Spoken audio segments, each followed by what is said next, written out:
నమస్కారం, good morning friends. ఈరోజు ఏంటి ఈయన జిమ్ చూపిస్తున్నాడని అనుకుంటున్నారా? ఇదేదో కమర్షియల్ జిమ్కి తీసుకొచ్చి మనకెందుకు చూపిస్తున్నాడని మీకు ఒక అనుమానం రావచ్చు. ఒకసారి ప్యాన్ చేస్తున్నాను చూడండి, ఎంత పెద్ద జిమ్. ఇది కమర్షియల్ జిమ్ అని అనుకున్నారు, ఇది కాదు. ఒక వ్యక్తి out of his passion, because he is so interested in exercising, he is so interested in fitness, he created this gym for himself and for his family. కేవలం ఆయన గురించి, ఆయన కుటుంబం గురించి ఏర్పాటు చేసుకున్నటువంటి జిమ్ ఇది. కమర్షియల్ జిమ్స్లో కూడా ఇంత ఎక్విప్మెంట్ మనకు కనబడదు. దాదాపు ₹1,00,00,000 పైన ఈ జిమ్ నిర్మాణంలో, ఈ జిమ్ ఏర్పాటు చేయడంలో వారు ఖర్చు చేశారు. గత 40 సంవత్సరాలుగా ఫిట్నెస్ గురించి a major portion of his life has been dedicated to fitness and exercising. అనేక ఇంటర్నేషనల్ ఎగ్జామ్స్ పాస్ అయినటువంటి ఆ వ్యక్తి, వారిని మీకు పరిచయం చేయదలిచాను. వారెవరో కాదు, మా మిత్రులే, శ్రీ సదాశివరెడ్డి గారు. నమస్కారం సార్. నమస్కారం సార్, బాగున్నారా? ఏంటి అయిందా ఉదయం ఎక్సర్సైజ్ మీది? వర్కౌట్ అయిపోయింది. మీరు భోజనం మానేస్తారు కానీ ఎక్సర్సైజ్ మానేయరు అనుకుంటా. మానేయదలుచుకోలేదు. మొత్తం సంవత్సరం అంతా 365 డేస్ చేస్తారా సార్? అంటే different form of exercise, everyday same అని కాదు. ఓకే. కొన్ని రోజులు లైటర్ ఎక్సర్సైజ్, కొన్ని రోజులు హెవీ. రెస్ట్ అనుకోండి, కొంచెం లైటర్ ఎక్సర్సైజ్ అంటే రెస్ట్ లాగానే తీసుకుంటా, రికవరీకి కావాలి కదా. ఒకే ఇంటెన్సిటీలో అన్ని రోజులు చేయకూడదు కనుక నేను చేయను. ఓకే. ఇప్పుడు మిత్రులారా, మీ వైపు ఎందుకు చూస్తున్నానంటే, ఇంతకుముందు వీరిని పరిచయం చేశాను కదా, సదాశివరెడ్డి గారు. ఈ జిమ్ అంతా కూడా మీకు చూపించాను. ఇంత పెద్ద జిమ్ కేవలం తన వ్యక్తిగత, తన కుటుంబం యొక్క ఫిట్నెస్ గురించి, అంటే ఆరోగ్యంగా ఉండాలని చెప్పేసి ఆ ఫిట్నెస్ గురించి వారు ఏర్పాటు చేసుకున్నారు. దీని ద్వారా మీ అభిరుచి ఏంటో మాకు అర్థమవుతుంది. మీ passion, you are so passionate about fitness. Sir, సాధారణంగా జనం ఫిట్నెస్కి ఇంత ప్రాధాన్యత ఇవ్వడం అనేది చూడడం చాలా అరుదు, చాలా రేర్. చాలా తక్కువ మందిలో ఇలాంటి ఆసక్తిని, ఇలాంటి ప్యాషన్ని మనం చూస్తాం. ప్రొఫెషన్, నేను ఇంజనీర్ని కనుక ఒక ప్యాషన్ లాగా, ఒక ప్రొఫెషన్కి ఒక ప్యాషన్ జోడైతే లైఫ్ మంచిగా ఉంటుందనే ఉద్దేశంతో ఆ ప్యాషన్ని ఇప్పటి వరకు కంటిన్యూ చేస్తూనే ఉన్నాను. ప్రొఫెషన్ నుంచి రిటైర్ అయినాక కూడా ఆ ప్యాషన్ నన్ను కాపాడుతుంది. వండర్ఫుల్. ఇప్పుడు సార్ వారి గురించి బ్రీఫ్గా, సదాశివరెడ్డి గారి గురించి నేను బ్రీఫ్గా 4 మాటలు చెప్తాను. ఇప్పుడు వీరి దగ్గర నుంచి మనం నేర్చుకోవడానికి ఎందుకు వచ్చామంటే, is the right person to guide us. ఫిట్నెస్ని ఎలా కాపాడుకోవాలి, ఆరోగ్యాన్ని ఎలా సురక్షితంగా మనం ఉంచుకోవచ్చు, దానికి కావాల్సినటువంటి వ్యాయామం ఏమిటి, తర్వాత దానికి ఎలాంటి డైట్ తీసుకోవాలి, ప్రధానంగా ఈ 2 అంశాల గురించి నేను వీరిని అడగదలిచాను. అంతకుముందు వీరి గురించి 4 మాటలు నేను చెప్పదలిచాను. ఏంటంటే, వీరు చీఫ్ ఇంజనీర్గా ఎలక్ట్రిసిటీ డిపార్ట్మెంట్లో తెలంగాణ డివిజన్ నుంచి పనిచేశారు. వీరు స్టేట్ జూడో ఛాంపియన్గా ఉన్నారు విద్యార్థి దశలో ఉన్నప్పుడు. తర్వాత నేషనల్ పవర్ లిఫ్టర్, వీరు marathon runner, state body builder, state body building ఛాంపియన్షిప్లో కూడా వీరికి అనేక అవార్డులు వచ్చాయి. ఆ తర్వాత వీరు advance diploma in personal fitness ట్రైనింగ్లో కూడా ఒక సర్టిఫికేషన్ కోర్స్ చేశారు. అది చాలా ప్రతిష్టాకరమైనటువంటి సర్టిఫికేషన్. దాంట్లో ఆల్ ఇండియా టాపర్ గా నిలిచాను నేను, out of 60 people aged below 30 years. So అందులో పార్టిసిపేట్ అయిపోయి, నేను వాళ్ళకంటే ఏజ్ ఎక్కువ ఉండి నేను ఆల్ ఇండియా టాపర్ గా నిలిచాను, out of 60% first person. Wonderful, wonderful. విన్నారు కదా మిత్రులారా, ఆల్ ఇండియా లెవెల్ ఎగ్జామినేషన్లో 60 మంది దాంట్లో ఎగ్జామ్ తీసుకుంటే sir he competed with youngsters and where he stood first also. Hats off to you, sir. తర్వాత అడ్వాన్స్ సర్టిఫికేట్ ఇన్ న్యూట్రిషన్, ఇది Indian institute of skill management నుంచి కూడా, అక్కడి నుంచి ఒక సర్టిఫికేషన్ వీరి దగ్గర ఉంది. ఇది కూడా చాలా ప్రతిష్టాకరమైనటువంటి సంస్థ నుంచి ఈ సర్టిఫికేషన్ వీరికి వచ్చింది. అలాగే న్యూట్రిషన్ కోచ్ వీరు నాసం NASM, ఇది కూడా ఒక ఇంటర్నేషనల్ ఆర్గనైజేషన్ సర్టిఫికేషన్ ఇన్స్టిట్యూట్. అక్కడి నుంచి కూడా వీరు రీసెంట్ గానే ఒక సర్టిఫికేట్ తీసుకున్నారు. దాంట్లో ఆ పరీక్షలో వీళ్ళు ఉత్తీర్ణులయ్యారు. కాబట్టి మనకు సరి అయినటువంటి గైడెన్స్ ఇవ్వడానికి వీరు అన్ని విధాల అర్హులు. వారి సమయాన్ని మనకి ఇవ్వడం మన యొక్క అదృష్టం. సార్ చెప్పండి, ఇప్పుడు ఇలాంటి జిమ్ ఏర్పాటు చేసుకునేటువంటి అవకాశం అందరికీ ఉండదు. డబ్బులు ఉన్న వాళ్ళు చాలా మంది ఉన్నారు, కానీ వారికి ఆసక్తి ఉండదు. డబ్బులుంటే పోయి బంగారం కొనుక్కునే వాళ్ళనే నేను చూశాను, కానీ ఇలా ఎక్విప్మెంట్ కొనుక్కునే వాళ్ళని నేను అసలు చూడలేదని చెప్పొచ్చు సార్. మొదటిసారి అలాంటి వ్యక్తిని నేను చూస్తున్నాను. అయితే ఎవరైతే జిమ్ కూడా వెళ్ళలేరో, ఎవరికైతే జిమ్ అందుబాటులో ఉండదో, ఎవరైతే కామన్ మ్యానో, వాళ్ళ యొక్క ఫిట్నెస్ మెయింటెనెన్స్ గురించి వాళ్ళు ఏం చేసుకుంటే బాగుంటుంది, అది సూచించండి.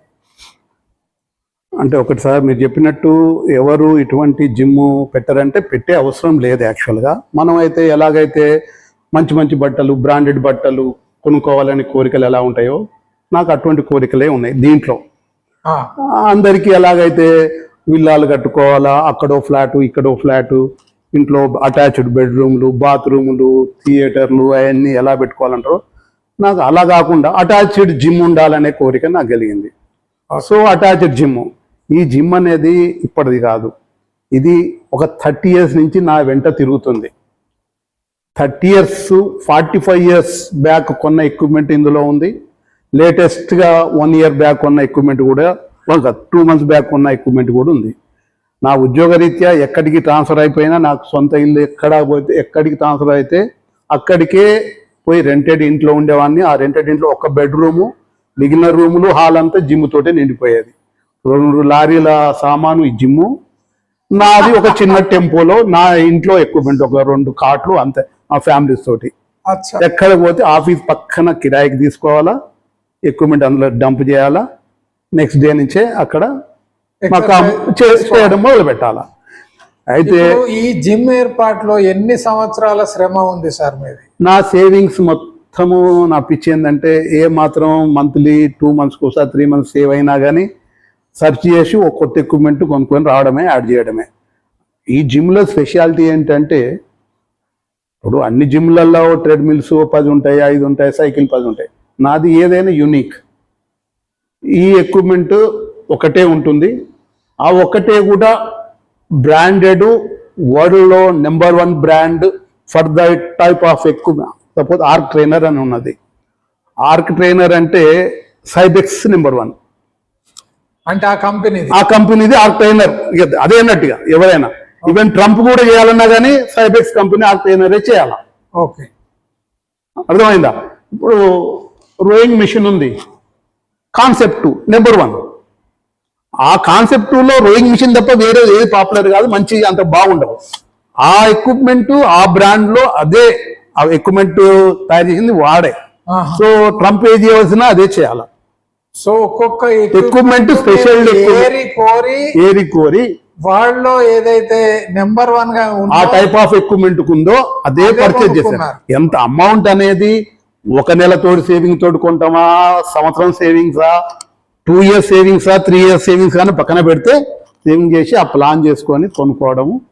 ఎందుకంటే మనం అనుకుంటాం ట్రెడ్మిల్ ఒకటి ఉన్నది అనుకోండి, ట్రెడ్మిల్ 15,000 రూపాయలు దొరుకుతుంది. మనం అందరికి ఎంత చీపా, 50,000 అనుకుంటాము, ₹1,00,000 అనుకుంటాం.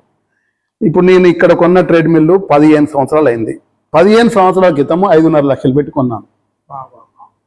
దాని కాస్ట్ ఇప్పుడు 15 లక్షలు అవుతుంది ఇప్పుడు. అంటే ఎందుకంటే మన నీడ్స్ కూడా ముఖ్యమే.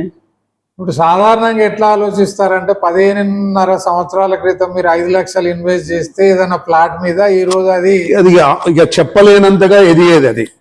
అది నేను దాన్ని చెడుగా కూడా ఏమనుకోను. అంతే, దానికంటే ఎక్కువ నా హెల్త్ నేను మెయింటైన్ చేసుకున్నా కదా. ఇప్పుడు ఒక్కసారి హెల్త్ ప్రాబ్లం వచ్చిన తర్వాత మిగిలిన ఈ ప్రాబ్లమ్స్ మన ప్రాబ్లమ్స్ లాగానే కనపడవు.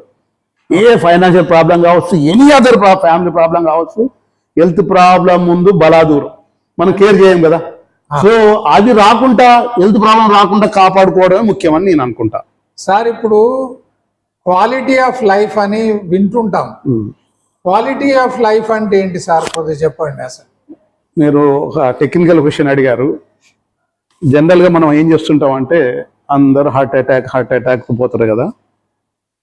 మనం చేసే యాక్టివిటీస్ మొత్తము కార్డియో రెస్పిరేటరీ ఫిట్నెస్ అంటే లంగ్స్, హార్ట్ గురించి చేస్తాం జనరల్గా. అంటే వాకింగ్ కావచ్చు, రన్నింగ్ కావచ్చు, మనం చూస్తుంటాం అందరం. అవును. సో అది ఏం డిఫైన్ చేస్తుంది అంటే, హౌ లాంగ్ యూ లివ్ అనేది అది దారి తీస్తుంది. అంటే how fit you are heart wise and lung wise, అంటే హౌ లాంగ్ యూ లివ్ అనేది డిఫైన్ చేస్తుంది. అంటే మళ్ళీ ఇంటర్వ్యూని అవుతున్నా నేను. అంటే సాధారణంగా అందరూ నిద్ర నుంచి లేవగానే ప్రతి చోట మనం వాకర్స్ని చూస్తాం లేదా జాగర్స్ని చూస్తాం.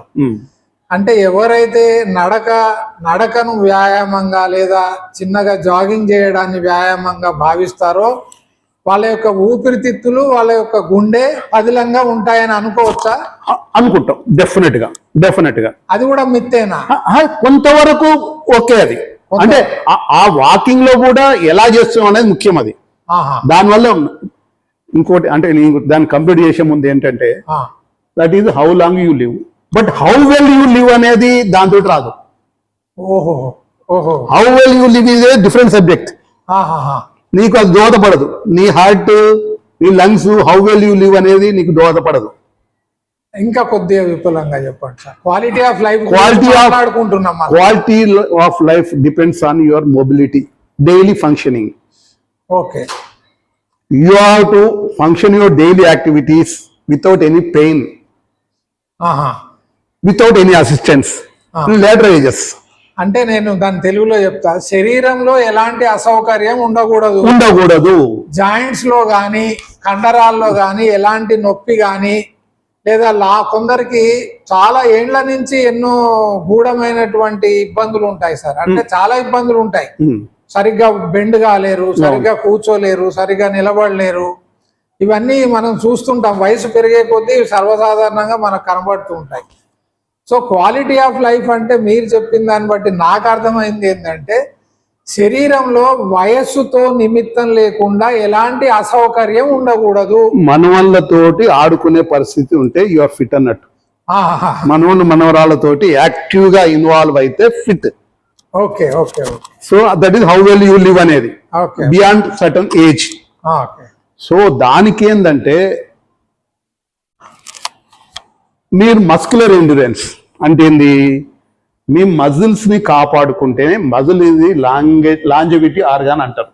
అంటే లేటర్ ఏజెస్ లో మజిలే మిమ్మల్ని కాపాడుతుంది. మజిల్ పుట్టుకతోటి వస్తుంది, ప్యూబర్టీ తోటి మనకు మజిల్ బిల్డప్ అవుతుంది. Up to 18 years 21 years muscle buildup అవుతుంది.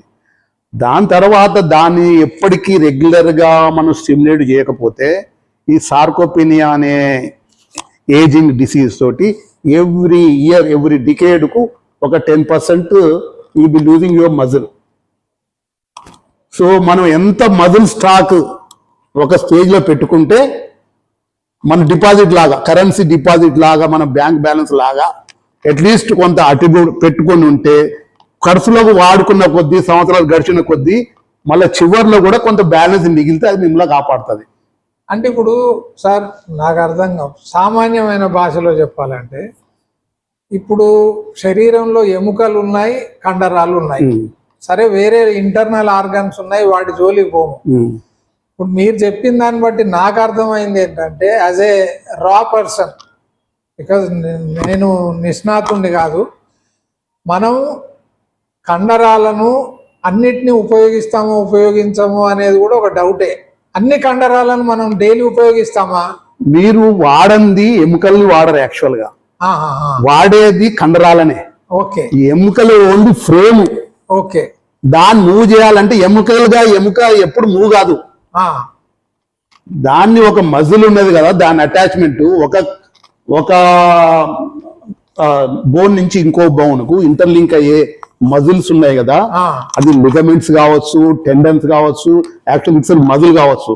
అవి కాంటాక్ట్ చేస్తుంటేనే లివర్ లాగుతుంటేనే అడుగు ముందేస్తాం మనం. ఓకే. సో మన బోన్ ఏం పనికిరాదు. ఓన్లీ థింగ్ ఏంటంటే ఇరగకుండా ఉండడానికి బోన్ డెన్సిటీ పెంచుకొని ఇరగకుండా ఫ్రెగైల్ కాకుండా దాన్ని కాపాడుకోవాలి. ఓకే. దాన్ని ఏమో అది ఏం యాక్టివిటీ ఏముండదు కానీ అది స్ట్రాంగ్ ఎప్పటికీ ఉండాలా. బోన్ స్ట్రాంగ్ ఉండాలి. బోన్ డెన్సిటీ అనేది ప్యూబర్టీలో మంచిగా ఉంటుంది, బోన్ డెన్సిటీ కూడా తగ్గిపోతుంది. మరి దానికి స్ట్రెంగ్ చేస్తుండడం అంటే ఏంది, మనం మజిల్ గురించి చేసినప్పుడు బోన్ కూడా ఆటోమేటిక్గా స్ట్రెంత్ అవుతుంది, స్ట్రాంగ్ అవుతుంది. సో మన resistance exercise whatever it is challenging మజిల్ని ఎప్పుడు ఛాలెంజ్ చేస్తూ ఉండాలి. అంటే శరీరంలో ఉండేటువంటి కండరాలను మనం యాక్టివ్ గా ఉంచాలి. యాక్టివ్ గా కూడా కాదు, ఎప్పుడు యాక్టివ్ ఉంచడం కాదు, ఛాలెంజ్ చేస్తుండాలి. కంఫర్ట్ జోన్ నుంచి కొంచెం కష్టపడాలి, దాన్ని బయటకు తీసుకురావాలా. ఉదాహరణకు మామూలు భాషలో సపోజ్ ఒక 65 ఏళ్ల వ్యక్తి 3 కిలోమీటర్లు ఏ ఇబ్బంది లేకుండా నడవగలడని అనుకుందాం. ఇప్పుడు ఆయన తన యొక్క లెగ్స్ ని తన కాళ్ళలో ఉండేటువంటి కండరాలకి ఛాలెంజ్ ను విసరాలంటే ఏం చేయాలి? ఇప్పుడు ఆయన రోజు మనం చూస్తూనే ఉంటాం కదా, అందరు ఏం చేస్తారు, లేవగానే ఒక మంచి హాబీ కనుక వాకింగ్ పోతుంటారు. అది చెడుదనను మంచిదే, ఏం చేయని వాళ్ళకంటే చాలా మంచిది. Okay. But walking while you are not challenging, walking వల్ల పెద్ద ఉపయోగాలు లేవు. అర్థమైందా? ఎందుకంటే రెగ్యులర్ వాక్ తోటి నువ్వు ఛాలెంజింగ్ దాన్ని చేయనప్పుడు నువ్వు రెగ్యులర్ రోజు 365 రోజులు వాక్ చేసి 10 ఏళ్ళు చేసినావు. ఒక రోజు మెట్లు ఎక్కాలంటే ఎక్కలేవు నువ్వు ఎందుకంటే రెగ్యులర్ మెట్లు ఎక్కలేవు కదా. ఓకే.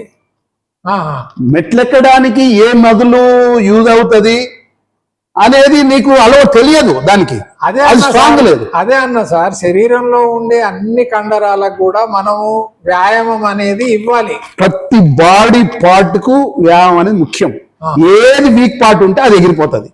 ఓహో. ఇప్పుడు మీరు ఆర్గాన్స్ లో కూడా హార్ట్ బాగుంది, ఓకే, లంగ్స్ బాగున్నాయి, మీ లివర్ డ్యామేజ్ అయింది ఏదో అలవాట్ల వల్ల, ప్యాంక్రియాస్ పోయింది, ఏది పోయినా అవుతాయి, ఏది పోయినా అవుతాయి, శరీరం మూలకపడడం ఖాయం. అంటే వీక్ స్పాట్ అనేది ఏది లేకుండా ఉండాలి. ఆర్గాన్స్ ఎట్లనో బాడీలో మజిల్లో కూడా వీక్ స్పాట్ లేకుండా మనము ఆల్ టైప్ ఆఫ్ మజిల్స్ ని మనం స్టిమ్యులేట్ చేస్తూ ఉండాలి.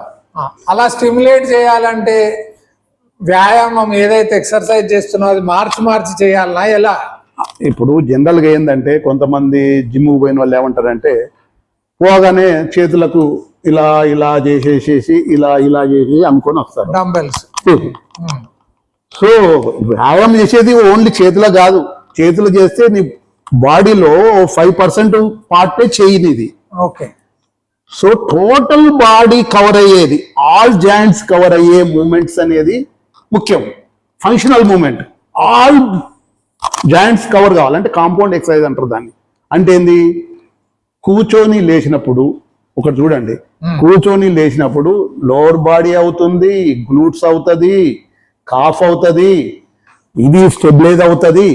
తర్వాత ఒక పుష్ ఎక్సర్సైజ్, చేతులు అవుతాయి, ట్రైసెప్ అవుతుంది, బైసెప్ అవుతుంది, ఫోమామ్ అవుతుంది, షోల్డర్ అవుతుంది, చెస్ట్ అవుతుంది. మళ్ళా పుల్లింగ్, ఈ బ్యాక్ అవుతుంది, మళ్ళీ బైసెప్ అవుతుంది. అందుగురించి డిఫరెంట్ కాంపౌండ్ అంటే మల్టీ జాయింట్ మూమెంట్ ఇన్వాల్వ్ అయ్యే ఎక్సర్సైజ్లు చేయాలి. అది ఫంక్షనల్ మూమెంట్ కు డైలీ లైఫ్ లో యూజ్ అవుతుంది. ఓన్లీ చేతులు చేసుకొని, మన మిత్రులు కొంతమంది చేతులు చేసుకొని కింద కూర్చోమంటే కూర్చోలేరు.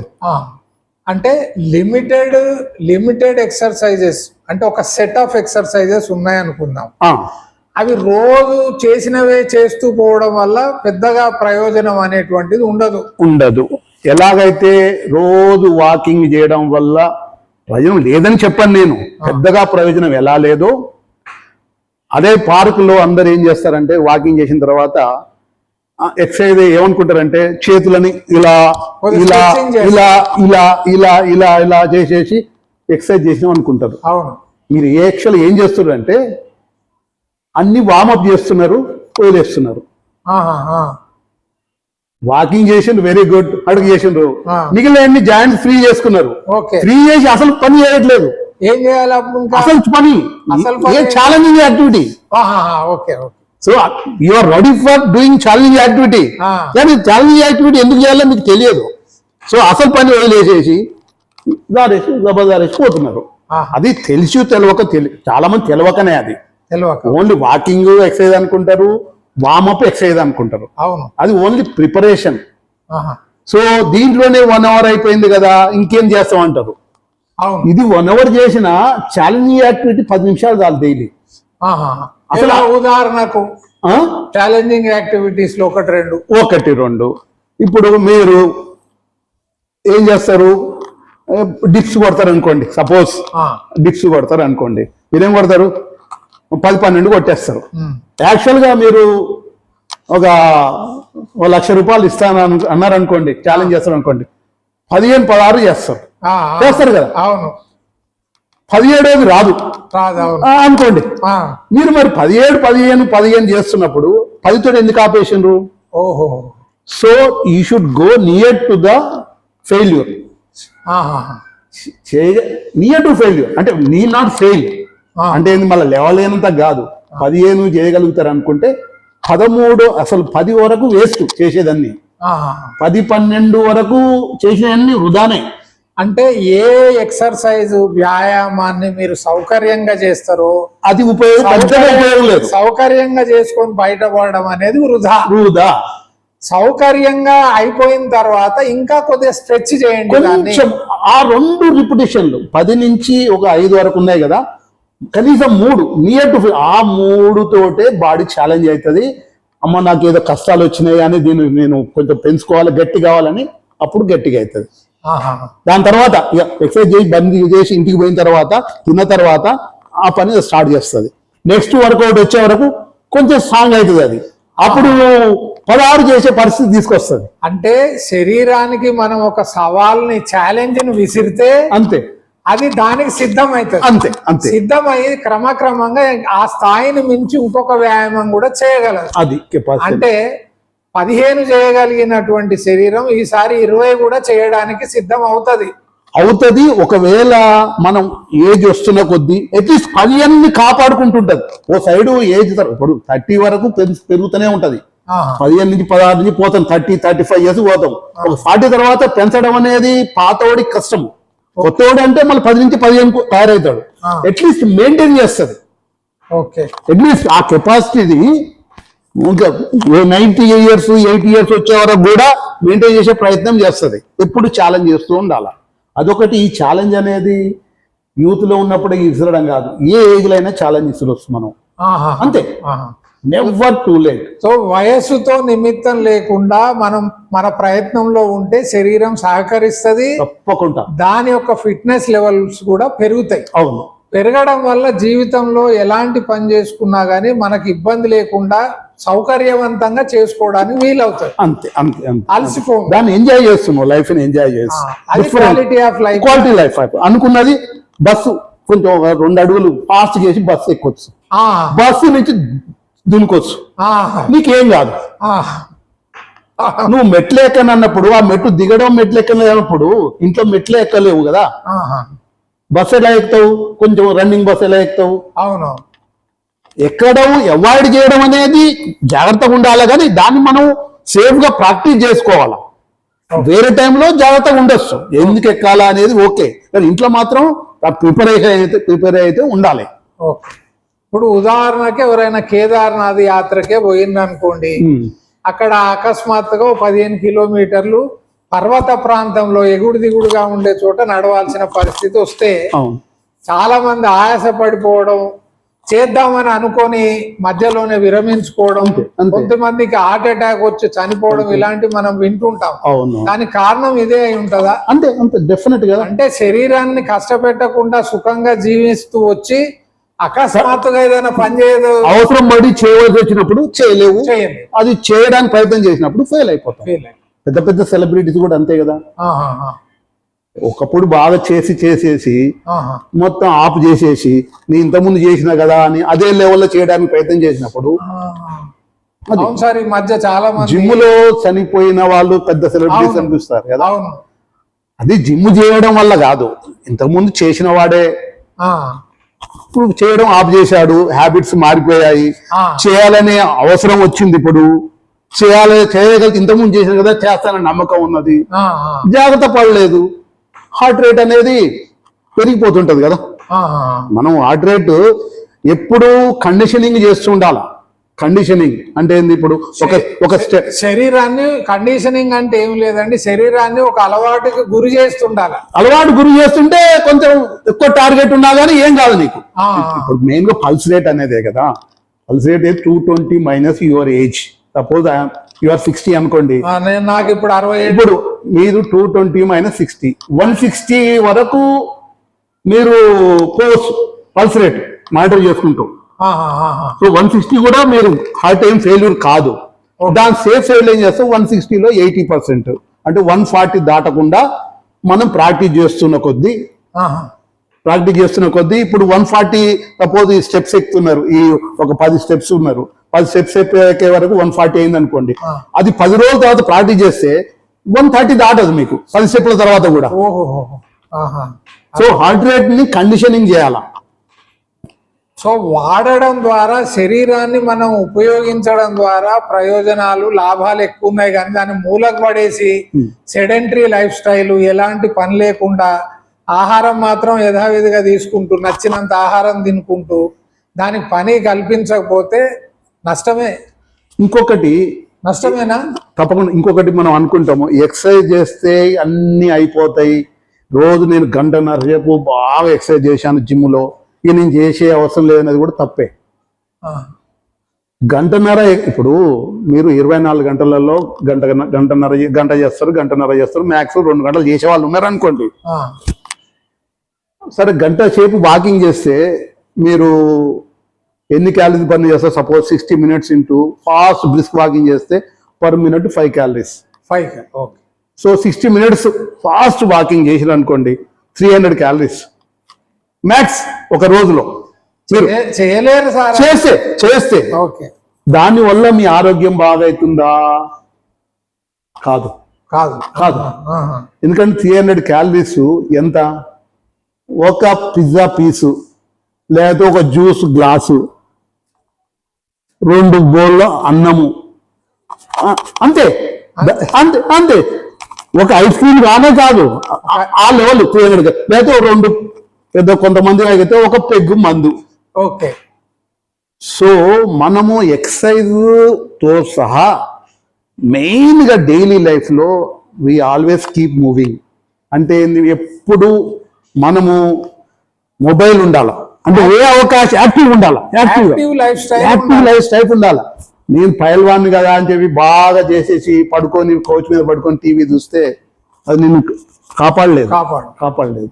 సో ఫస్ట్ మొబైల్ ఉండాలా, నీ జాయింట్స్ ఎప్పుడూ యాక్టివిటీ చేస్తూ ఉండాలా.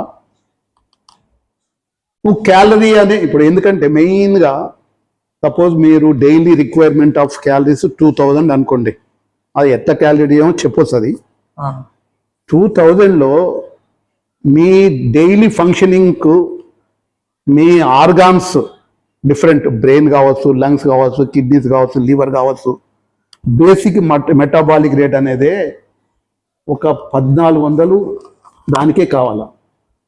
బేసిక్ అంటే జస్ట్ ఫంక్షన్. ఇప్పుడు కూర్చోవడానికి ఓన్లీ బ్రీదింగ్ చేసుకుంటూ ఇలా కూర్చోవడానికి, ఇలా 24 గంటలు కూర్చుంటే యూ నీడ్ 1400-1500 calories. అంటే నేను కొద్దిగా సులువుగా చెప్పే ప్రయత్నం చేస్తాను. శరీరంలో అన్ని జీవన క్రియలు, అది బ్రీతింగ్ అనుకోండి, డైజెషన్ అనుకోండి, హార్ట్ బీట్ అనుకోండి, లంగ్, ఇంకేదైనా ఆర్గన్స్ అన్ని పనిచేయాలంటే కనీసం 1400 calories ఆహారాన్ని మనం తీసుకోవాలి.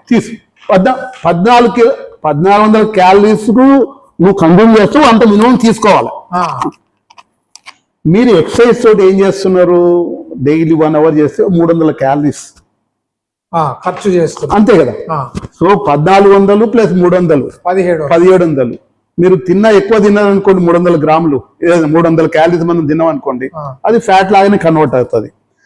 దీనికి ముఖ్యం ఏంటంటే మినిమము ఈ క్యాలరీస్, ఏదో బేసిక్ మెటాబాలిక్ రేట్ అనేది అన్ని అవయవాలు పనిచేయడానికి ఉపయోగమయ్యే క్యాలరీస్ ని, ఆ కెపాసిటీని పెంచాలి మనిషి.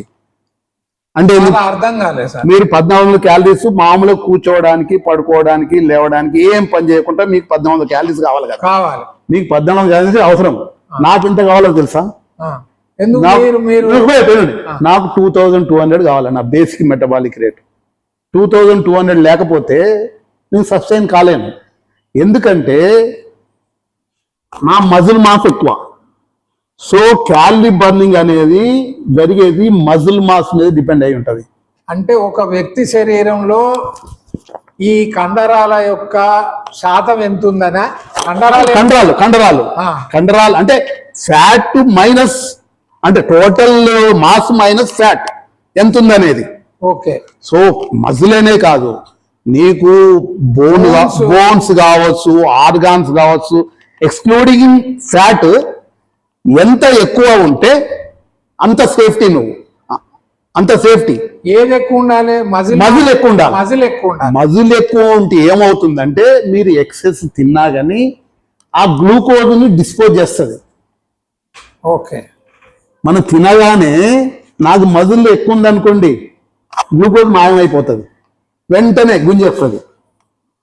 అంటే ఇప్పుడు మజిల్ తగ్గిపోయేటువంటి ప్రమాదం కూడా ఉందా? డెఫినెట్ గా ఎవ్రీ ఇయర్ మజిల్ తగ్గిపోతూనే ఉంటది. మజిల్ సార్కోపీనియా అనేది ఏదే అంటారు.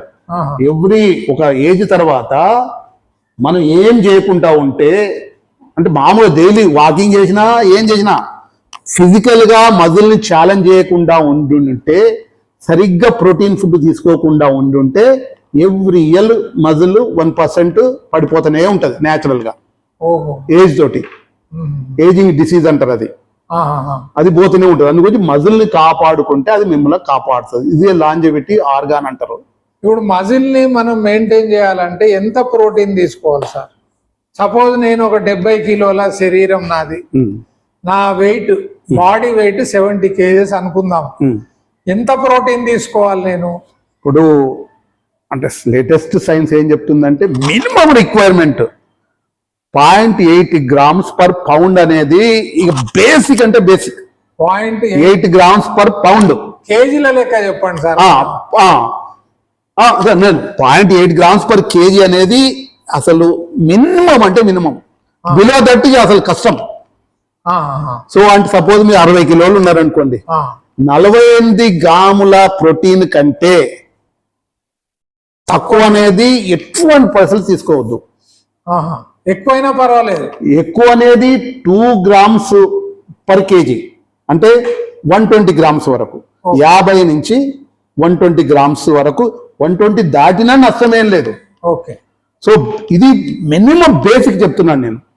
సో అంటే నేను డైలీ యాక్టివ్ గా ఎక్సర్సైజ్ చేసే వాళ్ళ కానీ కాదు, ఎవరికైనా మామూలు వ్యక్తి అలాంటి కామన్ మ్యాన్ మీలాంటి కూడా 0.8 కంటే ఎక్కువ, అట్లీస్ట్ 1.2, అంటే ఒక 70-75 గ్రాముల ప్రోటీన్ అనేది ఇది నాన్ నెగోషియబుల్.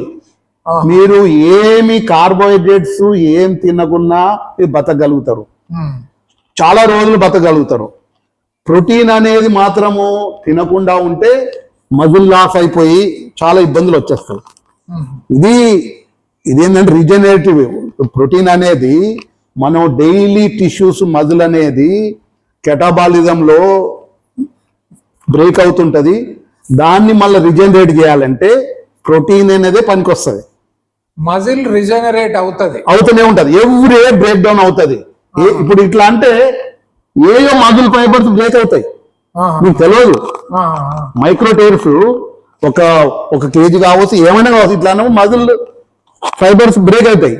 మళ్ళీ దాన్ని మళ్ళీ అతుక్కోవాలనుకుంటే మీకు అవసరం అయ్యేది ప్రోటీన్. ఈ కార్బోహైడ్రేట్ ఫ్యాట్ అనేది only fuel, engine oil, fuel, అది పని చేయడానికి కావాల్సిన ఎనర్జీ శక్తిని ఇస్తాయి కార్బోహైడ్రేట్. అంతే, బాడీని మజిల్ని బాడీని కాపాడలేవు, అవి కాపాడే కావు. బియ్యం గానీ, జొన్నలు గానీ, సజ్జలు గానీ, ఏమైనా నూనె కావచ్చు, నెయ్యి కావచ్చు, అన్నం కావచ్చు, రొట్టె కావచ్చు, ఏదైనా అది స్టోరేజ్ కావాలి. అంటే అది స్టోరేజ్ అవుతుంది, మజిల్ స్టోరేజ్ కాదు. ఎక్కువైపోతే ఈ ఫ్యాట్ అనేది, కార్బోహైడ్రేట్ అనేది స్టోరేజ్ మెకానిజం, మన రిజర్వ్ లాగా ఈ ఫ్యాట్ జమ అవుతుంది ఫ్యాట్ గా జమ అవుతుందా? జమ అవుతుంది ఫ్యాట్ గా జమ అవుతుంది. అవసరం ఉన్నప్పుడు తినకుండా దాన్ని వాడుకుంటది. ఓకే. అది రిజర్వ్ అది లేకపోతే మళ్ళీ సర్వైవ్ కాలేరు అంటే ఎల్లకాలం కరువు వచ్చినప్పుడు. ఆహాహా. సో ప్రోటీన్ అనే స్టోరేజ్ మెకానిజం లేదు, ఏ రోజుకు ఆ రోజే అయిపోవాలా.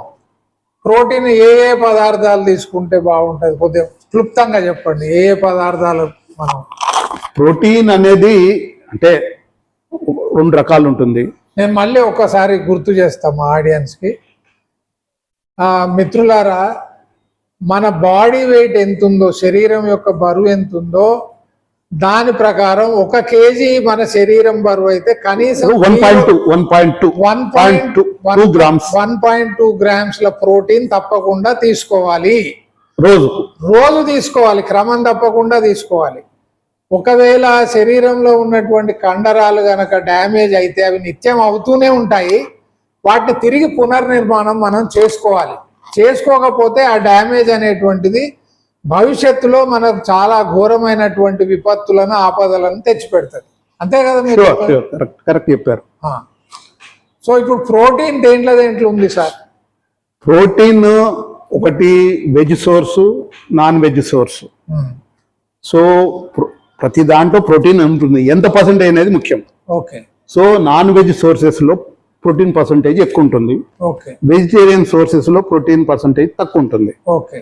సో మధ్య మార్గంగా ఏదైతే మనము మిల్క్ అనుకుంటామో దాంట్లో కూడా ప్రోటీన్ సోర్స్ బాగుంటుంది. సో వెజిటేరియన్ అయి ఉండి మిల్క్ సోర్సెస్ వాళ్ళకు అలవాటు ఉన్న వాళ్ళు మాత్రము ప్రాబ్లం ఏమి ఉండదు. అంటే మిల్క్ ఎట్లా సార్ అది? మళ్ళీ ఇప్పుడు ఎలా ఉందంటే ఒకప్పుడు, ఇప్పుడు సైంటిస్టులు నమ్మేటట్టు లేదు, తర్వాత సోషల్ మీడియా ఇన్ఫ్లుయెన్స్ నమ్మేటట్టు లేదు. ఇవన్నీ ఈ రీసెర్చ్లు అన్నీ చాలా బయాస్డ్ ఉంటాయి. అంటే ఎవడో ఫండ్ చేస్తాడు, రీసెర్చ్ చేయాలంటే ఎవడో ఫండ్ చేయాలి, ఆ కంపెనీ వాడు. కంపెనీ అనుగుణంగా ఎంతో కొంత కంక్లూజన్ తీసుకొస్తారు. మనం చూసాం కదా గతంలో, ఆయిల్ తినొద్దు, ఆయిల్ వల్లనే ఇప్పుడు హార్ట్ అటాక్ వచ్చింది. హార్ట్ అటాక్ వచ్చిన వాడికి కొలెస్ట్రాల్ ఉన్నది, సో కొలెస్ట్రాల్ వల్ల హార్ట్ అటాక్ వచ్చింది అనేది చేసేసి ఆయిల్ వల్ల కొలెస్ట్రాల్ వస్తుంది కనుక, కొలెస్ట్రాల్ వల్ల చనిపోతుంది కనుక ఆయిల్ ఇది కల్ప్రీట్ అని చెప్పేసి ఆయిల్ ఫుడ్ వద్దన్నారు. ఆయిల్ ఫుడ్ వద్దన్నప్పుడు ఇంకేం తీసుకోవాలి మనిషి? కార్బోహైడ్రేటే, అంతే కదా, ఉన్నదే కదా, ప్రోటీన్ కార్బోహైడ్రేటే. ఇక బిజినెస్ వాళ్ళు ఇన్వాల్వ్ అయిపోయి కార్బోహైడ్రేట్ ప్రమోట్ చేస్తూ అల్ట్రా ప్రాసెస్డ్ ఫుడ్, మెక్డొనాల్డ్స్ ఇవన్నీ తీసుకొచ్చేసి చివరికి జంక్ ఫుడ్కి అలవాటు చేసేసి ఇప్పుడు ఏమంటున్నారు? జంక్ ఫుడ్ మంచిది కాదు, అల్ట్రా ప్రాసెస్డ్ మంచిది కాదు, ఆయిల్ అన్న మంచిదే కానీ ఇది మాత్రం మంచిది కాదనేది మళ్ళా లైన్లోకి వచ్చేసారు. అంటే మనుషులను తప్పుదో పట్టిస్తున్నారు, అంతే, కేవలం వాళ్ళ స్వార్థ ప్రయోజనాల గురించి. అది అంతే. అందుగురించి సైంటిస్టులు రీసెర్చ్ ఓన్లీ చేసినంత మాత్రాన అనుభవం లేకపోతే, నిజాయితీ లేకపోతే అతను నమ్మే పరిస్థితి లేదు మనం. సో స్వానుభవం ఉండాలా, రీసెర్చ్ చదువు ఉండాలా, బయాసుడు ఉండకుండా చెప్పేవాడిని ఎవరైనా మనము, స్వార్థం లేకుండా చెప్పేవాడిని ఎవరినైనా నమ్మొచ్చు.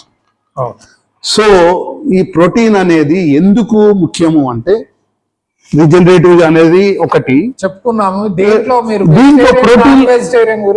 దీంట్లో మెయిన్ గా ప్రాబ్లం ఏంటంటే, ప్రోటీన్ లో అమినో ఆసిడ్స్ అనేవి ఉంటాయి, 100 రకాలు ఏవో ఉంటాయి. అన్ని పర్వాలేదు, అందులో 9 ఎమినో ఆసిడ్స్ అనేవి కొన్ని ఉంటాయి. అది ఎసెన్షియల్ అబ్జర్వ్స్ అంటే బాడీలో తయారు కావాయి, మిగిలిన అన్ని తయారవుతాయి.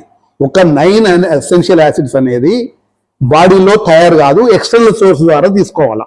అంటే ఏంది? ప్రోటీన్ కంటైనింగ్ ఫుడ్ ద్వారా తీసుకోవాలి. అంటే ప్రోటీన్ ఉండే ఫుడ్లనే ఎసెన్షియల్ అమినో ఆసిడ్స్ ఉంటాయి. ఓకే. ఈ 9 కంపల్సరీ ఉండాలా. ఏదో ఎందుకంటే మిగిలిన లేకున్నా పర్వాలేదు, ఆ ప్రోటీన్ లో ఈ 9 మాత్రం ఉండే ప్రోటీనే తీసుకోవాలా మనం.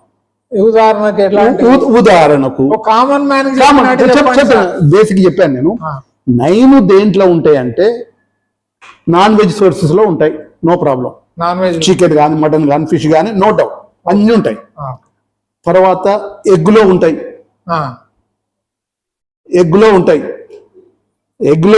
మళ్ళా మిల్క్ లో ఉంటాయి. వెజిటేరియన్స్ అయితే మిల్క్ లో ఉంటాయి. నేను వెజిటేరియన్ అంటే నేను మిల్క్ తీసుకోను, ఎగ్ తీసుకోను అన్నప్పుడే ప్రాబ్లం వస్తుంది. అసలు ప్రాబ్లం అక్కడే వస్తుంది. So pure veg source other than egg other than milk other than non veg అన్నప్పుడే ఈ 9 ఎసెన్షియల్ అమినో ఆసిడ్స్ అనేది కొన్ని పదార్థాల్లో వెజ్ పదార్థాలనే ఉంటాయి. ఆహాహా. అర్థమైందా? ఆ. సపోజ్ వెజ్ పదార్థం ఏముంది, రైస్ ఉన్నది, అందులో ఉండవు. జొన్నలు ఉండవు, మ్మ్. గోధుమలు అందులో ఉండవు. సో ఉండే అవి తీసుకోవడం వాళ్ళకి చెప్తున్నా నేను. ఆహా. అవి తీసుకోకుండా ఉండే అనేది ఒక కీన్వాలా ఉంటాయి. కినో. తక్కువ క్వాంటిటీ కానీ ఉంటాయి అందులో. ఓకే. ఇప్పుడు వెజ్లో, ఇప్పుడు నాన్ వెజ్లో, మటన్లో, చికెన్లో ప్రోటీన్ 50% ప్రోటీన్ ఉంటుంది అనుకోండి ఆహా. జనరల్గా. అదే వెజ్ సోర్స్ వరకు ఎంత ఉంది అనుకుంటున్నారు మీరు? 10% దాటి ఉండదు వెజిటేరియన్ వాళ్ళు. వెజిటేరియన్లో. అంటే ఏంది, గోధుమలలో హోల్ వీట్ అనుకోండి, ఆ. హోల్ జావర్ అనుకోండి, 10% ఉండదు. అంటే మీకు రిక్వైర్డ్ 80 గ్రామ్స్ అనుకున్నాం కదా, అవును. 10% అంటే 800 గ్రామ్స్ తింటే, జొన్నలు తింటే మీ 80 గ్రామ్స్ ప్రోటీన్ వస్తుంది. ఆహా. 800 గ్రామ్స్ జొన్నలు తినగలుగుతారా మీరు? తింటే ధూపకాయం వచ్చేస్తుంది. మళ్ళా ఎందుకంటే ఆ వేస్ట్, ఆ 90% అంతా చెత్త. ఆ, సో ప్రాబ్లం అంతా అక్కడ వస్తుంది. వస్తుంది. రిక్వైర్డ్ ప్రోటీన్ తినాలనుకున్నప్పుడు వెజ్ సోర్సెస్ ద్వారా ప్యూర్గా తినే వరకు ఏమవుతుందంటే, ఎక్కువ అన్నం ఇంత తింటాం. ఎస్, 3 పూటలు కలిసి కేజీ అన్నం తింటాం అనుకోండి, అరకిలో తింటాం అనుకోండి, Okay. దాంట్లో ప్రోటీన్ రాదు మీకు, ఆ, ఈ జంక్ అంత వస్తుంది. సో దాన్ని బ్యాలెన్స్ చేస్తూ కొంచెం ఎక్కువ ఈ ఎసెన్షియల్ అమినో ఆసిడ్స్ ఉన్నాయి, ప్రోటీన్ కాంటెంట్ ఎక్కువ ఉన్న వెజిటేరియన్ సోర్సెస్. అంటే ఏంది, మీరు జనరల్గా ఏమంటారంటే స్ప్రౌట్స్ లో ఉన్నాయి అంటారు, ఆ. కొంచెం ఎక్కువ ఉంటాయి. కీన్వాలా ఎక్కువ ఉంటాయి. బాదం అంటారు. బాదంలో ఎక్కువ ఉండవు, తక్కువనే ఉంటాయి. బాదంలో మళ్ళీ ఫ్యాట్స్ ఎక్కువ ఉంటాయి. అచ్చా. నట్స్ అండ్ సీడ్స్ కొన్ని వరకు, అదే నట్స్ అండ్ బాదం కూడా అందులో వస్తుంది. కొంత 14% ఉండే అవకాశం ఉంటుంది అందులో. పంకిన్ సీడ్స్ లో ఉంటాయి. ఆహా. పంకిన్ సీడ్స్ 14% నేను చెప్పేసి 200-300 గ్రామ్ పంకిన్ తినలేవు తినలేం కదా. ఎందుకంటే క్యాలరీ డెన్స్ అవి. అందులో క్యాలరీస్ పర్ గ్రాము 9 ఉంటాయి. సో 200 గ్రాములు 300 గ్రాములు పంకిన్ సీడ్స్ తీసుకోవాలనుకోండి, తిన్నాం అనుకోండి, 2700 క్యాలరీస్ అయిపోతుంది ఈ గ్రాములతోటే. ఓహో. సార్ ఇప్పుడు నాకు అర్థమైంది ఏంటంటే, పాలు గుడ్లు నాన్ వెజిటేరియన్ తినే వాళ్ళకి ఇబ్బంది లేదు, ఇబ్బంది లేనే లేదు. ప్రోటీన్ వరకు. అంది ఎవరైతే శాకాహారులు వెజిటేరియన్స్ ఉన్నారో దాంట్లో వాళ్ళు ఎవరైతే మాకు పాలు తీసుకుంటే కూడా కొలెస్ట్రాల్ పెరుగుతుంది అనుకునే వాళ్ళు కూడా ఉన్నారు. తెలియక అనుకునే వాళ్ళు, నమ్మే వాళ్ళు ఉంటారు. అవును. వాళ్ళు మీరిచ్చిన సూచన ప్రకారం ఏంటంటే, ఆహారం విషయంలో శాకాహారులు కొద్దిగా జాగ్రత్త వహించడం చాలా ఆవశ్యకత ఉంది. ప్రోటీన్ గురించి ఎక్కువ తినడము కష్టమే ఉంది, ఆ, ప్రోటీన్ ఎక్కువ ఉన్న పదార్థం ఎంచుకోవడం కూడా కొంచెం కష్టమే ఉంటది. అవును. అంటే ఇది వంట చేసేవాళ్ళు, ముఖ్యంగా ఎవరైతే వంట చేస్తున్నారో, గృహిణులు ఎవరైతే ఉన్నారో, మహిళలు ఎవరైతే ఉన్నారో, అలాగే సరుకులు తెచ్చేటువంటి మన మగ మహారాజులు ఎవరైతే ఉన్నారో, వీళ్ళు కొనేటప్పుడు జాగ్రత్త వహించి మనం ఏం తింటున్నాం, మనకు పోషకాలు అందుతున్నాయా లేదా శరీరానికి, శరీరాన్ని రక్షించడానికి కావాల్సినటువంటి ఎసెన్షియల్ న్యూట్రియంట్స్ తప్పకుండా తీసుకోవాల్సినటువంటి పోషకాల విషయంలో జాగ్రత్త వహించాలి. తప్పకుండా. అలాంటి పోషకాలు ఏమిటో మీలాంటి ఎక్స్పర్ట్స్ మాకు చెప్పాలి. ఇప్పుడు అదే చెప్తున్నాను కదా, మనం ఏమనుకుంటాం అంటే హెల్దీ ఈటింగ్ అనేది మార్నింగ్ లేవగానే కాఫీ తాగుతాము, అవును. టీ తాగుతాము, తర్వాత 2 ఇడ్లీలు, అది ఎక్కువ మంచి మూడు ఒక వడ, ఆ, మళ్ళీ ఒక కాఫీ, తర్వాత మధ్యాహ్నం పూట ఏమైనా స్నాక్స్ లాగంటే ఒక టీ, ఒక బిస్కెట్. సాధారణంగా ఇట్లనే జనరల్ గా ఇట్లనే టీ, బిస్కెట్, మధ్యాహ్నం భోజనము, కొంచెం కర్రీ, అవును, ఇంత పెరుగు, ఇంత పప్పు, ఇలా అవుతుంది. అవును. సో ప్రాబ్లం ఏమొస్తుందంటే, ఈ 80 గ్రామ్స్ ఏదైతే మీకు రిక్వైర్మెంట్ ప్రోటీన్ అనుకున్నామో, దిస్ ఇస్ 2-3 టైమింగ్స్ లా కలిసేసి 80 గ్రామ్స్ వచ్చేటట్టు చూసుకోవాలా. సో మెయిన్గా ఏంటంటే, మనం తినే మెయిన్ కోర్సు రైస్ కావచ్చు, మళ్ళీ కొంతమంది ఏమంటారు రోటీ కదా, పుల్కా తింటాను నేను మంద ఉండకుండా, మైదాతోటి జూమాలి రోటీ తింటాను, జొన్న రొట్టె అని చెప్పి బయట తెచ్చుకొని తింటాను. ఆ జొన్న రొట్టెలో మళ్ళీ బియ్యమే కలుపుతారు వాళ్ళు, హోల్ ఉండనే ఉండవు అవి. అర్థమైందా? అందు గురించి మనము ఈ మెయిన్ కోర్సులో ఏదైతే రొట్టె అన్నము తింటున్నామో ఇది ఒక పార్ట్ అయితే అది ఓన్లీ మీడియం లాగా తినాలి. దాన్ని మనం ఒక రొట్టె పెట్టుకొని మనం ఆకుకూరలు కూరగాయలు తినాల. అర్థమైందా? అంటే ఆకుకూరలు ఎక్కువ తినడానికి రొట్టెని మీడియంగా వాడాలి. కానీ మనం పచ్చడి పెట్టుకొని రొట్టెలు తినడానికి పచ్చడి అద్దుకొని తిని నేను మంచిగా తింటా అనేది హెల్తీగా తిన్నా, నేను నాన్ వెజ్ బంద్ చేసిన, నేను తక్కువ తింటాను, ఓన్లీ ఒక్క రొట్టె తింటాను అంటే కడుపు నింపడం ప్రధానం కాదు, వేటితోని కడుపు నింపుతున్నాం అనేది కూడా చాలా ప్రధానము. అది ఇప్పుడు రెండోది సార్, అంటే మన ఆరోగ్యం అనేది రెండు విషయాల మీద ప్రధానంగా ఆధారపడి ఉంది. ఒకటి ఏంటంటే మనం తీసుకునేటువంటి ఆహారము, రెండవది మన యొక్క వ్యాయామం. రెండు ఈ రెండింటిని మనం బ్యాలెన్స్ చేసుకుంటూ పోతే దీర్ఘకాలం వరకు, అంటే వయసుతో నిమిత్తం లేకుండా, అది 70 ఏళ్ళు కావచ్చు, 50 ఏళ్ళు కావచ్చు, 80 ఏళ్ళు కావచ్చు, అంతే ఒక వ్యక్తి ఆరోగ్యంగా ఉంటూ తన యొక్క జీవితాన్ని ఆనందంగా గడపడానికి అవకాశం ఉంది. దాన్నే మనం క్వాలిటీ ఆఫ్ లైఫ్ కింద చెప్పొచ్చు. అంతే కదా? బతకడమే కాదు, ఆరోగ్యంగా మనం అన్ని పనులు చేసుకుంటూ ఉండాలా. Quality of life.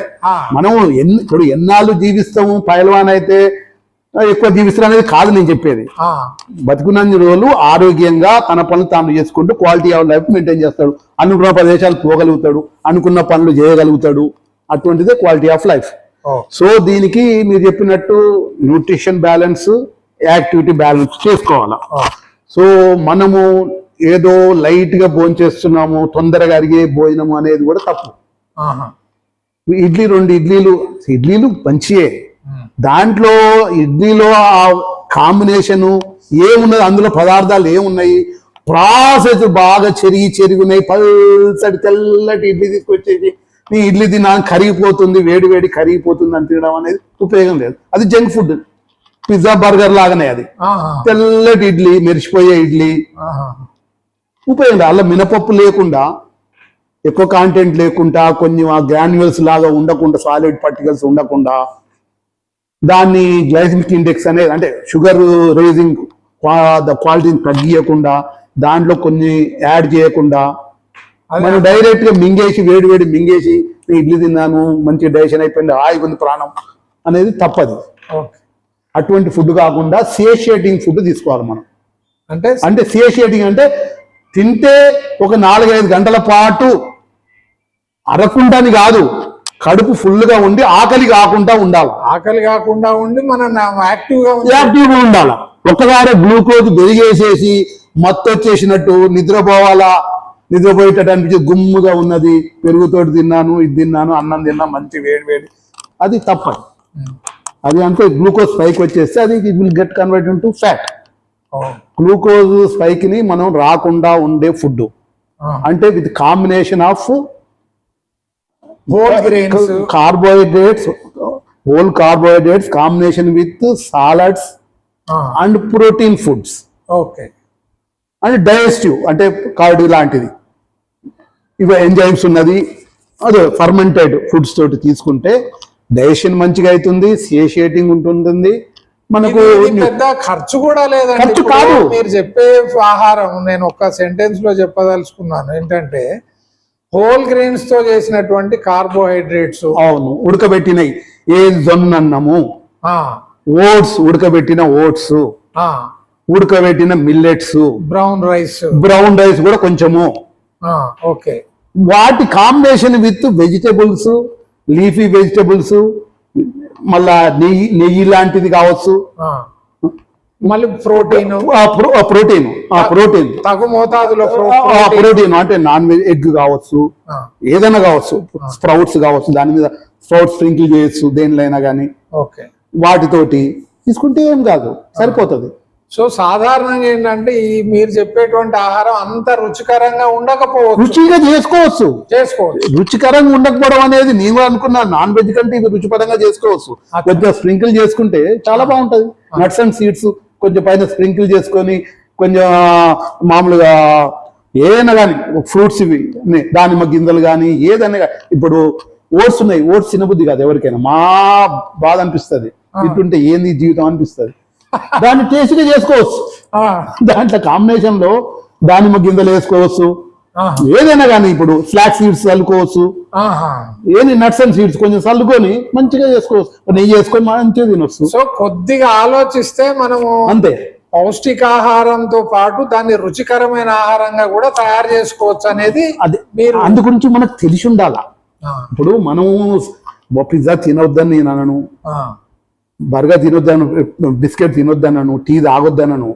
మనకు తెలిసి ఉండి కొంతవరకు లిమిట్ చేసుకోవాలి. అది మన జీవితాన్ని కోల్పోయే అవసరం లేదు. ఎంత మోతాదులో తినాలి అది ఏం కాదు, మీరు మంచి ఫుడ్ తినుకుంటా చెత్తది కలిపినా నీకేం కాదు.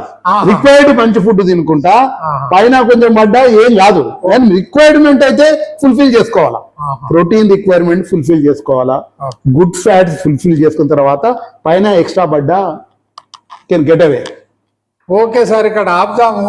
చివరిగా ముగించే ముందు ఏంటంటే మళ్ళీ ఇది ఒక్కసారి ఒక ఎపిసోడ్ లో కవర్ అయ్యేటువంటి టాపిక్ కాదు. శరీరం యొక్క నిర్మాణాన్ని మనం రక్షించుకోవాలంటే పౌష్టికాహారం అనేది తప్పనిసరి అని మీ మాటల ద్వారా నాకు అర్థమైంది. దాంట్లో రెండో పాయింట్ ఏంటంటే ప్రోటీన్ అనేటువంటిది చాలా చాలా ఎసెన్షియల్, దాన్ని మనం మిస్ కాకూడదు. కాబట్టి ఎలాంటి ప్రోటీన్ తీసుకోవాలి, తగు మోతాదులో ప్రోటీన్ తీసుకుంటున్నామా లేదా అనేది ప్రతి ఒక్క వ్యక్తి గమనించాల్సినటువంటి అంశం. మూడోది ఏంటంటే ఈ పౌష్టికాహారం తీసుకోవాలంటే పెద్దగా ఖర్చు చేయాలనేటువంటి తప్పుడు అభిప్రాయాన్ని వదిలివేయాలి. ఏ ఆహార చౌక పదార్థాలలో కూడా అన్ని పౌష్టిక పదార్థాలు పౌష్టికాహారంగా మనం తయారు చేసుకోవచ్చు, దాన్ని రుచికరంగా కూడా చేసుకోవచ్చు. నాలుగోది ఏంటంటే తిన్న తర్వాత తప్పనిసరిగా మనం కొంత వ్యాయామం అనేది చేయాలి. ఆ వ్యాయామం అనేది కొంత ఛాలెంజింగ్ గా ఉండాలి. శరీరంలో ఉండేటువంటి మజిల్స్ ని అది ఛాలెంజ్ చేసే విధంగా ఉండాలి. అలా క్రమంగా మనం అలాంటి శరీరాన్ని ఆ విధంగా అలవాటు చేసుకుంటూ పోతే మన ఫిట్నెస్ లెవెల్స్ చాలా బాగా పెరుగుతాయి. మన జీవితం కూడా ఆనందంగా కొనసాగుతుంది. చాలా ప్రశాంతంగా, సుఖంగా, సంతృప్తికరంగా జీవించడానికి అవకాశం ఉందని మీరు చెప్పినందుకు ధన్యవాదాలు సార్. అయితే ఛాలెంజింగ్ అనే దాని మీద కొంత యాడ్ చేస్తాను. ఛాలెంజింగ్ అంటే ఏదో కష్టం అని అనుకుంటున్నాను. Challenging activity just fraction of seconds చాలు మనకు. ఛాలెంజింగ్ అంటే ఇప్పుడు గంట సేపు చేస్తున్నాం కదా, మామూలుగా వాకింగ్ కానీ ఏదో ఇది వార్మప్ కానీ. ఛాలెంజింగ్ యాక్టివిటీ అనేది 20 సెకండ్స్, 20 సెకండ్స్ అటువంటి 5 సార్లు 6 సార్లు చాలు, అంతే. మొత్తం 3 minutes కంటే ఎక్కువ ఛాలెంజ్ యాక్టివిటీ అవసరమే లేదు.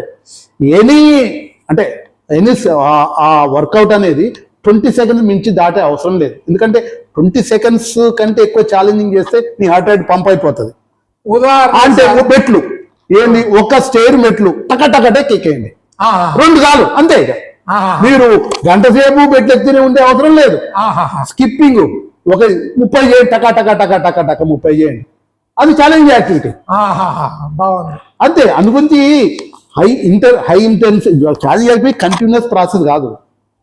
మామూలు వాకింగ్, రన్నింగ్ అనేది కంటిన్యూస్ ప్రాసెస్, దాంతో వల్ల ఉపయోగం లేదు. హై ఇంటెన్సిటీ ఇంటర్వెల్ ట్రైనింగ్ అంటారు. 20 seconds burst, go all out, 2 minutes relax slow, మళ్ళీ 20 seconds బస్ట్ ఇట్ అవుట్, మళ్ళీ 2 minutes స్లోగా నార్మల్. అట్లా 4 సార్లు 5 సార్లు చేస్తే అది చాలుతాయి. అంటే ఎలాంటి ఇప్పుడు రోగాలు ఉన్న వాళ్ళైనా ఇప్పుడు పెద్దలు ఉన్నారు, 60 దాటిన వాళ్ళు ఉన్నారు, హార్ట్ పేషెంట్స్ ఉంటారు, వాళ్ళు కూడా చేయొచ్చు ఇలాంటివి? ఎవరైనా చేయొచ్చు. అయితే మీరు టైం ఇంకా డిఫర్ అవుతుంది. అంటే మీకు ఫస్ట్ ఏంటంటే ఎనీ డిసీజ్ అనేది అంటే ఏంది, ఇప్పుడు లివర్, కిడ్నీ, హార్ట్ రేట్ మరి ఆల్రెడీ మీరు నార్మల్గా ఉన్నప్పుడే ఎక్కువ ఉందనుకోండి, 100 దాటి 110 దాటి మామూలుగా 150 దాటి ఉన్నాయి అనుకోండి, ఛాలెంజింగ్ యాక్టివిటీ చేయలేరు కదా మీరు. సో దాన్ని అడాప్ట్ కావడానికి స్లోగా ప్రోగ్రెసివ్ గా ఉండాలి. అది అంటే మీరు డాక్టర్ను సంప్రదించి డాక్టర్లు సంప్రదించడం మంచిది. మా సైక్లింగ్ ఉన్నది, ఇప్పుడు ఇది రికమెండ్ బైక్ ఉన్నది, మామూలుగా చెప్తారు ఒక్క 3 రౌండ్ టక టకానండి చాలు, అంతే. అది ఛాలెంజింగ్ అది. ఓకే, మనం స్లోగా పోండి. సో ఏదైనా ఎప్పుడైనా ప్రోగ్రెసివ్ ఛాలెంజింగ్ అనేది డిఫర్స్, బట్ ఎవరైనా చేయొచ్చు దాని మీద. Okay sir. సార్ మళ్ళీ మీరు సమయం ఇవ్వాలి. మళ్ళీ మేము వచ్చి మిమ్మల్ని విసిగిస్తాం అనేక మార్లు. లేదు లేదు, నాకు కూడా ఇది ఇంట్రెస్ట్ అందరికి. అంటే నేను బయటకు పోయి ఎవరికి చెప్పను, కానీ మిత్రుల్ని రెగ్యులర్ గా ఇన్వైట్ చేస్తుంటాను, వాళ్ళకి చెప్తుంటాను. వాళ్ళు విన్నా వినకపోయినా చెప్పడం నా బాధ్యత అని చెప్తూనే ఉంటాను. విన్న వాళ్ళు విన్నారు, విన్న వాళ్ళు విన్నారు. ఆ అవసరం ఎప్పుడో కలుగుతుంది వాళ్ళకు. నా పని మాత్రం ఇదే. మిత్రులారా, చివరగా ఏంటంటే, ఇప్పుడు నేను అన్నాను కదా మొదట్లో, ఇప్పుడు సదాశివరెడ్డి గారు వారు అనేక విషయాలను, అనేక అమూల్యమైనటువంటి విషయాలను మనకి తెలియజేశారు. వారికి ధన్యవాదాలు. చివరగా నేను అన్నాను కదా, వీరి ఏజ్ ఎంతో మీరు గెస్ చేసి కామెంట్స్లో పెట్టండి. ఎక్కువ మందితో ఇది షేర్ చేయండి, ఎందుకంటే దీని ద్వారా చాలామంది ప్రయోజనాన్ని, లాభాన్ని పొందుతారు. నమస్కారం సార్. నమస్కారం సార్.